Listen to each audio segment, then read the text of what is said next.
What is up, everybody? Welcome to the third and final installment of this Euro 2024 preview series.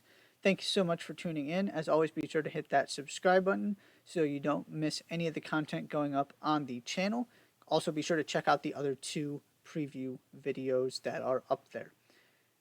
Those two videos kind of did a group stage overview, talking about the basics for every single team, and then the top storylines heading into this tournament. So this final video is about the favorites. So my top 5 teams in descending order that are most likely to win, beginning with the Netherlands at number 5. Their defensive depth is preposterous. I believe there are 4 center backs on this team that would get into any other team in this tournament, and I don't think that's an exaggeration. Only one of them would get into the French side to pair with William Saliba, but I would take the Dutch center backs, any of them, over France's second option. Then you add in a Denzel Dumfries, Jeremy Frimpong, if he ends up playing in a wingback role. Looks like he might end up actually playing as a winger. They're experimenting with that. We'll see what ends up happening here. But my goodness. And then 2 Premier League goalkeepers. Maybe not the highest profile, biggest names, best goalkeepers in the Premier League, but it's not like they're hurting in net either. The midfield is better than they get credit for. I mean, that's Frenkie de Jong, Ryan Gravenberch, Xavi Simons, who I am really, really excited to see what he can do in this tournament. You still got Gigi Wijnaldum there. This team is really, really good. And the questions come in attack where you don't get inspired by those names. The reason I was willing to put them 5th, though, is 2 things. One, Cody Gakpo showed at the World Cup he can carry this attack. Is it enough to win the tournament? Maybe not. But he can be that guy. And then the second part is Jeremy Frimpong. And what he brings and the added dimension that he offers this team, no matter what role he ends up playing in, gives you a different element in attack. So those 2 things make me confident enough in what they have going forward to put them at number 5. Number 4, the hosts, Germany. It's kind of a similar story to the Dutch, not necessarily in terms of the defensive firepower that the Netherlands have, but this is a question about who scores the goals and what they can give you in attack. Now, the difference from past Germany teams is you cannot, at this point, look at Kai Havertz being your starting striker as kind of a false number 9 as a bad thing, because he was excellent for Arsenal this season. Has he performed well for Germany? Not always. But he is in such good form, he has such confidence that he's looking like the player that Chelsea thought they were getting again. That's a really good sign. And then also Florian Wirtz. Those 2 guys are going to have to be good if Germany is going to make a deep run here, but I do have faith in both of them. I also believe in the transformation that has happened since Julian Nagelsmann took over. The talent was always there. It just wasn't clicking for whatever reason. So now you have some new pieces to really rely on in a Florian Wirtz, a Jamal Musiala. I know those guys have been around the team for a little bit, but it just feels like they're taking on different roles at this point. Toni Kroos is coming off a really good season for Real Madrid. You've got Antonio Rudiger to anchor the defense. Can some of the Bayern guys kind of turn it around after having poor seasons? But there's a lot to like here. I do think this team is as good as advertised, and that what we have seen from them recently is legit. I trust Julian Nagelsmann as a coach. They just don't have the same kind of talent as these other 3 teams, which is why I can only put them 4th. Number 3 is Portugal. And I want to preface this by saying, to me, there is basically nothing separating these 3 teams. So this came into a conversation for me about how confident am I in these teams? Which teams do I have the most question marks about? Because these rosters are very, very, very similar. I really don't think there's much between them at all. Don't sleep on this. So start by saying don't sleep on this Portugal squad. They are as good as any team in this tournament, player to player. The reason they are 3rd is kind of 2 different things that go together.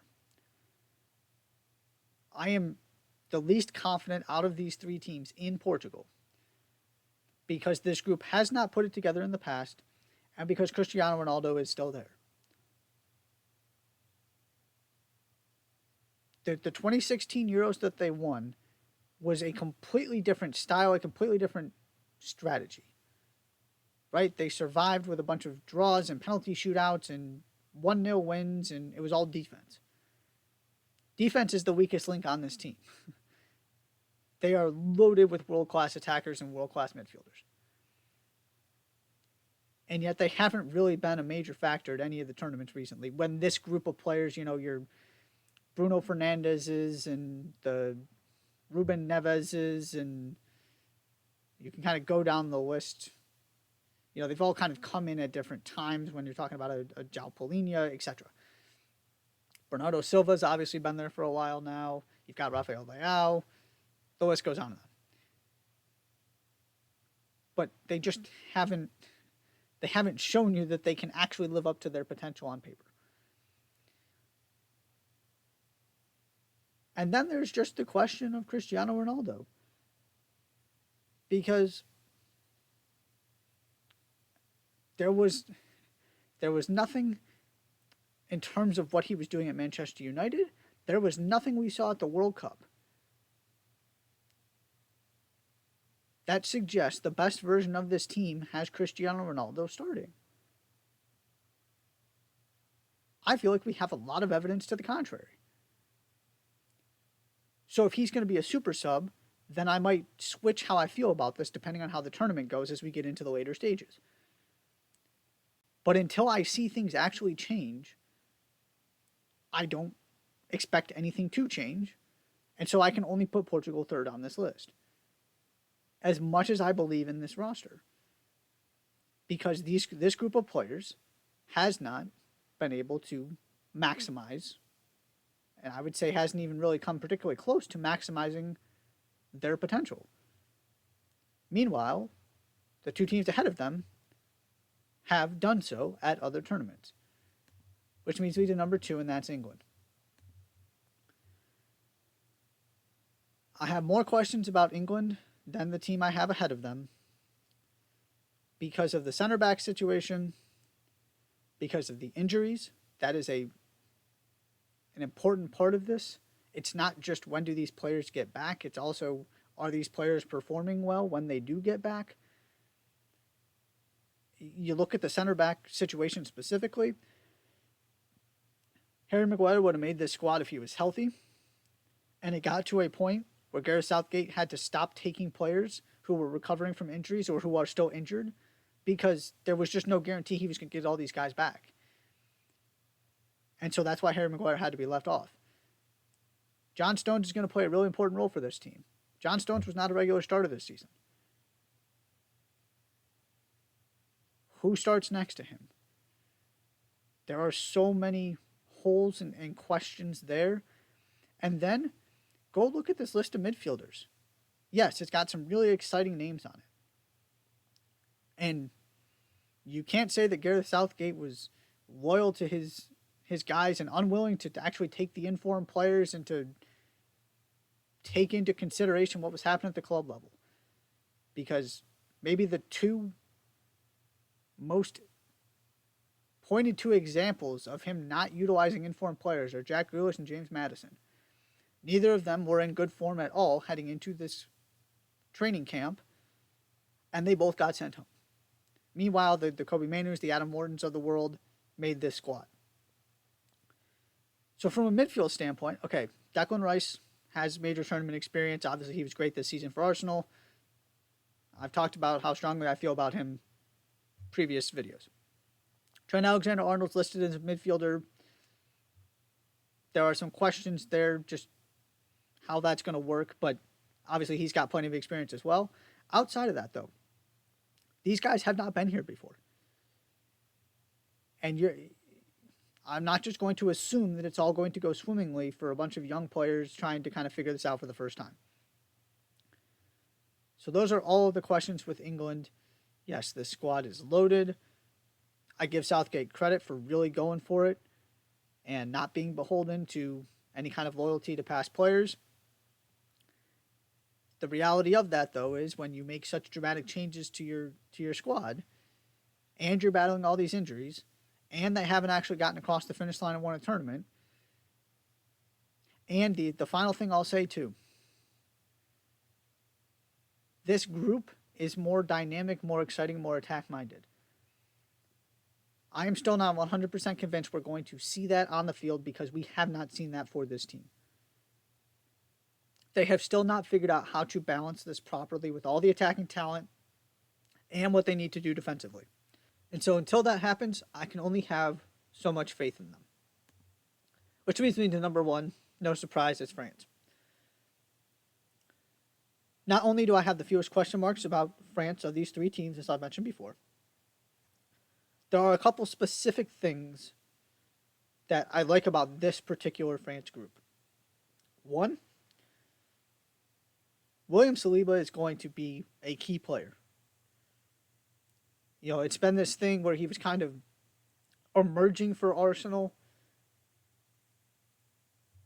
This is the first major tournament where it's, William Saliba might be the best center back in the world. William Saliba is a no-brain starter for any country.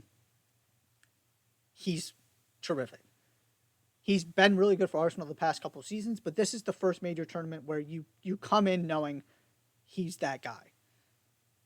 Then, also, having Theo Hernandez at left back. He just offers so much technical ability, so much creativity, the ability to generate attack from the left back position. Yes, you can have questions defensively, that's fine.